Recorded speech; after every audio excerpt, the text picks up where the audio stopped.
Hi, I'm Joe Wiesenfelder with Cars.com, here with the 2009 Ford Flex.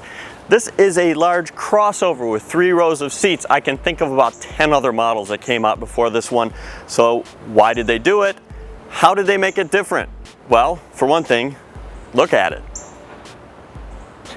Now the front end kind of recalls Land Rover in its squaredness, but from the side, pretty much an overgrown Mini Cooper Clubman, complete with a white roof in this case.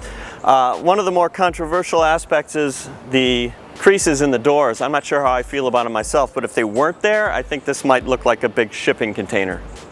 Now, if I had to characterize the Flex versus all the other models that have been out for a while, I'd probably say they emphasize interior space, by which I mean, you know, occupant space, driver, passenger space, as opposed to cargo, though cargo is available.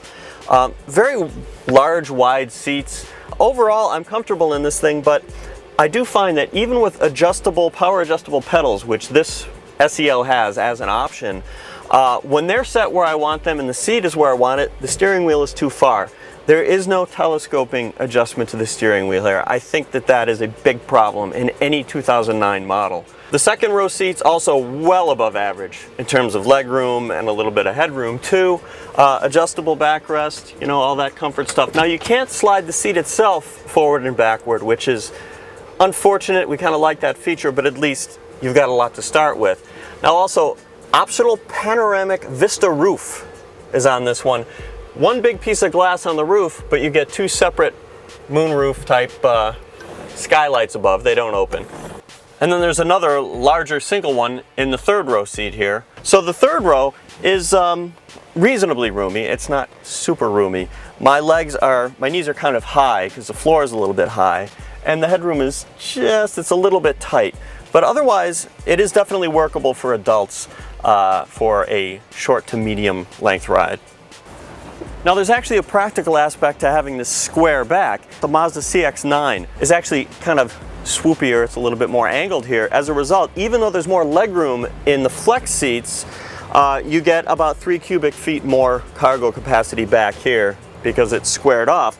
There's a pretty deep well down here, which is useful. And then of course, all the seats flatten. One nice benefit here, the front passenger seat folds flat too. So even though the maximum cargo volume is a little bit below average for the class, with the front seat folded down, you get almost 10 feet from the dashboard to the closed liftgate.